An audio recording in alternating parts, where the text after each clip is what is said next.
বৃষ্টি তখন থেকে একভাবে হয়ে যাচ্ছে, থামাথামির নাম নেই। থেমেছে বলতে কি, মানে যেটা জোরে হচ্ছিল সেটার পরিমাণটা জোর থেকে এই জায়গাটা মানে মিডিয়ামে এসছে।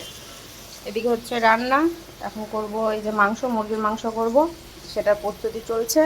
আর এদিকে বসিয়েছি খাসির মাংস, মানে কষানো হয়ে গেছে, আর অল্প একটু বাকি আছে। তাহলে যে প্রেশারে যখন দিতেই হবে, যেহেতু অল্প মাংস তো সিদ্ধ হতে না অনেকটা টাইম লাগবে।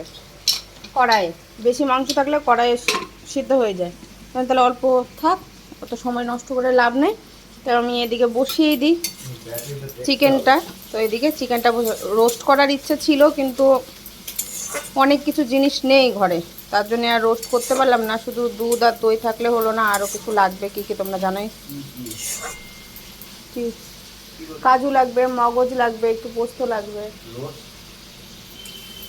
তো নেই, তার জন্য থাক। তো কষাই করে নিচ্ছি, ওটা হালকা পাতলা মানে ঝোল হবে, বেশি হবে না, কম হবে না, আর এটা একদমই গায়ে মাখা হবে।